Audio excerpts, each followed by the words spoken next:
Mr. Yang Shanhai was as wicked, if not more wicked, than any serial killer that has ever plagued the towns, cities, and villages in the USA. He was certainly worse than anyone who's left blood splatters and body parts within the pleasant green borders of the UK, the home of Jack the Ripper. So why, you might be thinking, is Yang Shanhai, aka the Monster Killer, completely unknown to you? The short answer is he was so incredibly barbaric and so infinitely cruel that he became an embarrassment to China. Don't hold your breath waiting for the Chinese true crime series about him. Yang is yet to hit Netflix, but for us he certainly deserves a place on the list of the worst of the worst of the world. The Chinese Communist Party had never seen anything quite like him. They were shocked such a specimen of a human could exist in their country, and when they heard his troubling excuse as to why he did what he did, they relegated him to the dustbin of communist history. He was a big black mark on society, a mostly peaceful society where violent crime is concerned. Yang himself would one day have a lot to say about society. So here at the Infographic Show, we're bringing him back. We think his excuse for becoming a prolific serial killer is fascinating. So first, let's have a look at what, in general, makes a person become a serial killer. While only about 1% or less of the general population is considered to be full-blown psychopaths, and maybe 1/4 of people exhibit various psychopathic traits such as narcissism, impulsivity, lack of empathy, and superficial charm, many serial killers are psychopaths. A study at Columbia University found that 86.5% of serial killers on record met the criteria for psychopathy, which means ticking the right boxes on something called the Hare psychopathy checklist.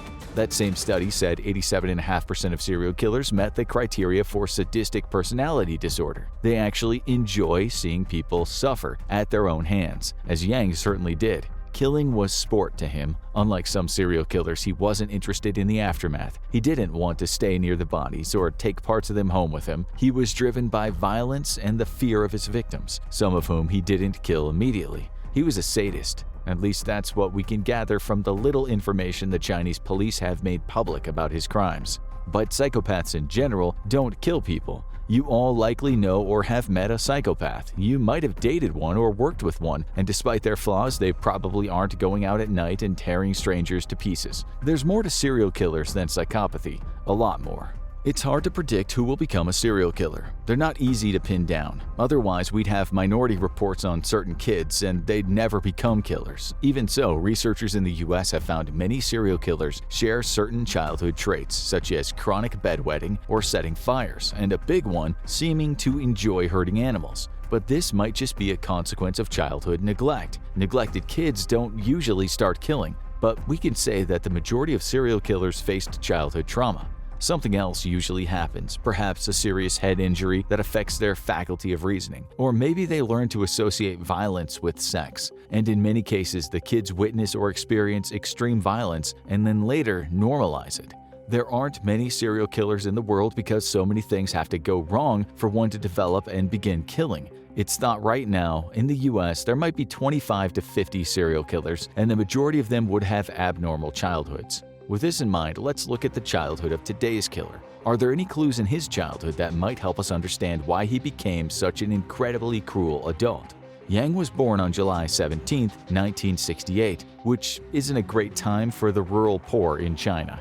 This was the time of the leader Mao Zedong's Cultural Revolution, May 16, 1966 to October 6, 1976. Prior to this, from 1958 to 1962, Mao had failed in his campaign to make China great again in what was known as the Great Leap Forward. Up to 50 million people died, mostly from starvation, disease, or being worked to death. And according to the historian Frank Dikötter, at least 2.5 million people were beaten or tortured to death. In Dikötter's book, The Great Leap Forward, he cites the Chinese historical archives describing unbelievable horrors such as people selling their kid for a bowl of rice, or in one case a parent being told by local officials or cadres to bury his child alive because the starving kid stole some grain. Such horrors were widespread. Imagine growing up in that environment, which was not very long ago.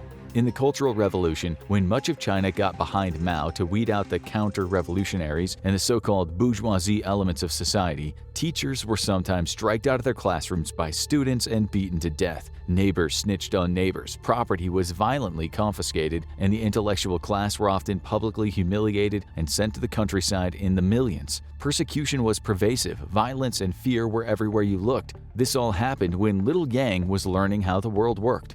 The investigative historian and writer of numerous books on serial killers, Peter Vronsky, states that in Europe and the US, there was a boon of serial killers in the 20th century, with those killers being the children who grew up around World War I and World War II. Vronsky has stated that there might be a connection between widespread economic hardship and kids who become killers. He said there might be another serial killer surge when the children of the 2008 economic crisis get older. Maybe the pandemic and the Ukraine war, with all the hardship they've caused, could bring about another golden age of serial killers, if they can get past the omnipresent CCTV, that is. It's interesting that in the early 1990s and early 2000s, China experienced a serial killer boom. The killers, or most of them, had grown up in the age of Mao. This included a man who murdered 25 students he lured from gaming arcades in Henan. Then there was the man known as China's Jack the Ripper, Gao Chengyang, a devoted family man and greengrocer who viciously mutilated 11 women in the Gansu province from 1988 to 2002. And let's not forget Cheng Peng, who from 1988 to 1995 killed 6 people and fed some of them to his beloved dogs. If you look at the full list of Chinese serial killers during this boom, many were born and grew up during those dark days under Chairman Mao's rule. Little Yang certainly experienced economic and social devastation in his town in Shenyang County, Henan. His desperately poor parents would have known famine very well. There's a good chance that they saw people fight over flesh of dead animals or eat tree bark or boiled leather. They were brutally poor in what was an extremely poor part of China. Henan province was one of the worst places to be during the famine. Over 1 million people, 1 in 8, died from starvation or cadre brutality. There were reports of people being beaten to death for trying to leave their village. In the city of Shenyang, which was close to where Yang grew up, almost entire villages starved to death. You could walk into a village and there'd be no one around at all. The trees all stripped of bark, even the dogs eaten. Talk about eerie. According to a witness who spoke to the writer Yang Jisheng, bodies were scattered on the roads out of Shenyang, many of them with chunks of flesh removed for human consumption. His famous book on the matter, Tombstone, talks about a girl. Both her parents died, and she then killed her brother and ate him.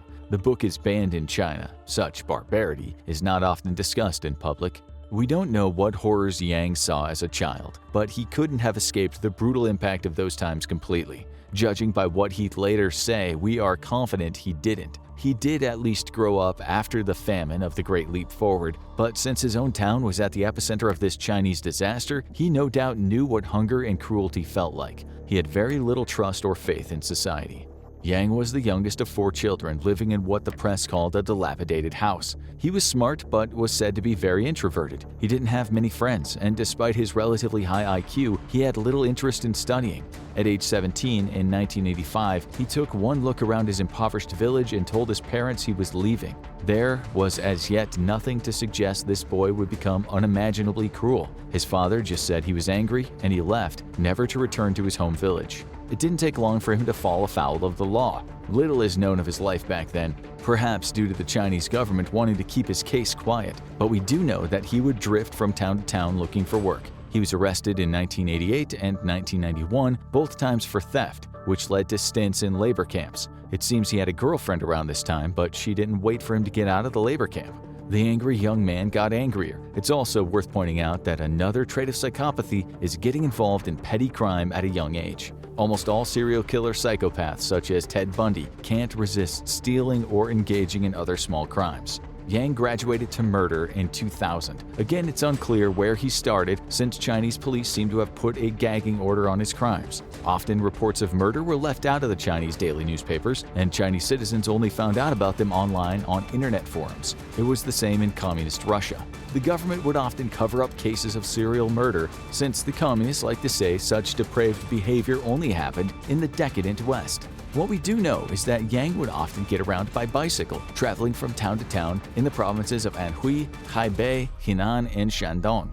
He would ride to a village and scope it out, carefully picking out his prey. These were usually families who lived in isolated houses at the edges of the village. When Yang had secured the information he wanted, he'd ride to their house in the middle of the night so he could catch them sleeping. His murder weapon of choice was usually a knife, a hammer, or an axe, or even a shovel, and he never used the same murder weapon twice. Yang would enter the house and immediately go to the bedrooms, bludgeoning, stabbing, and slicing the men and the older boys first. He'd leave the girls and women until last, and no matter how much they pleaded for mercy, he'd kill every last person, or at least he would try to. If anyone ever survived, they looked like they'd been in a fight with an angry pterodactyl.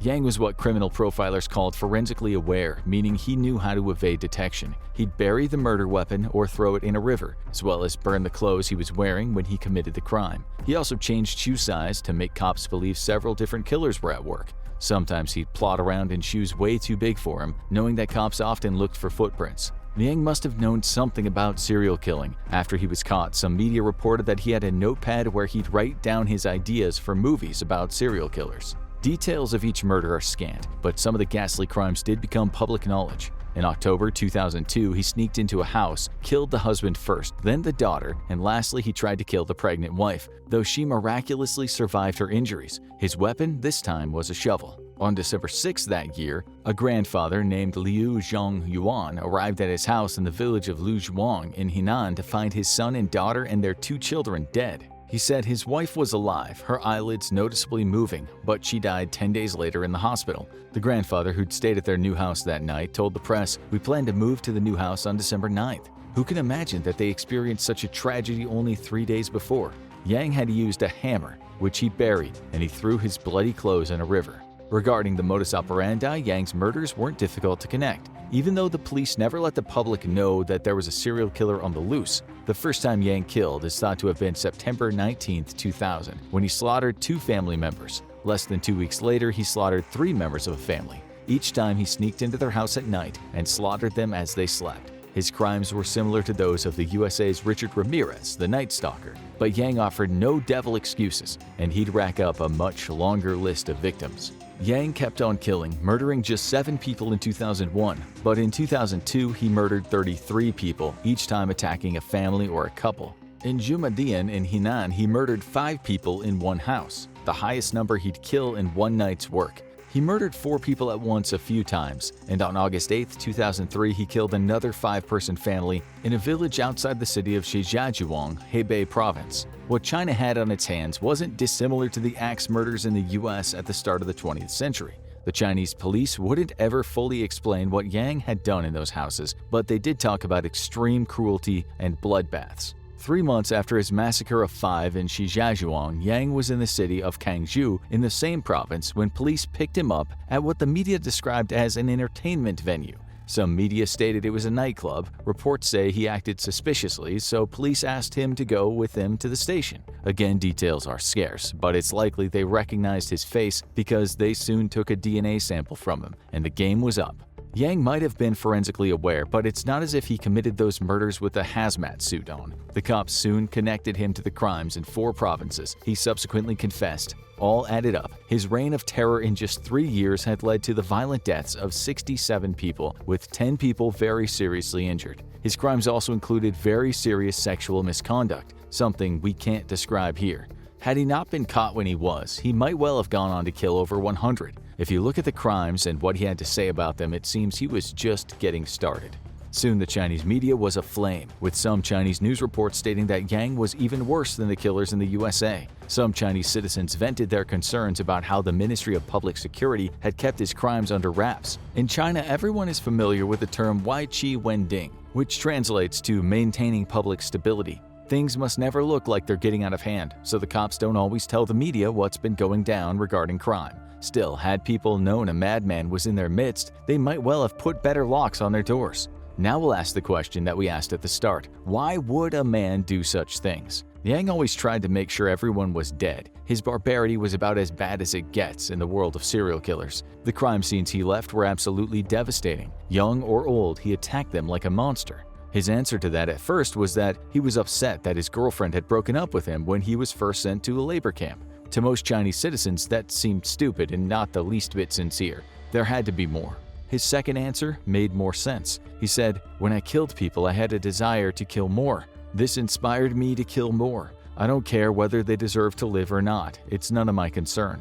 These were the words of a psychopath. He had zero empathy. Many serial killers who'd been caught also discuss killing as an addiction, one that usually spirals so much out of control that they get sloppy and get caught. Yang's childhood may also have played a part in his crimes. He also explained, "I have no desire to be a part of society. Society is not my concern." In another interview, he said, "Killing people is very usual, nothing special." Where did he learn that killing was usual? Maybe when death was a common occurrence back in the days of Mao. It's also interesting what a policeman told the Jiangnan Times about Yang. The cop said Yang was never interested in getting money from his victims. He added, he committed crimes to merely hurt society. We should also mention that despite many Chinese citizens living through hell in the recent past, the country does have a very low crime rate on the whole, including a very low violent crime rate. China only has a murder rate of about 0.5 per 100,000, compared to the USA's 7.8 per 100,000. China is a relatively safe and friendly nation. It feels safe when you visit, but no country in this world, it seems, is 100% serial killer proof. On February 14, 2004, the 35-year-old Yang, then already known as China's worst ever serial killer, breathed his last breath and was put to death by firing squad. Now we think you need to hear about Germany's serial killer boom back when its population was feeling the brunt of the hard times. World War II serial killers even the Nazis wanted dead, Dr. Satan. Or this one, serial killer who sold his victims as hot dogs.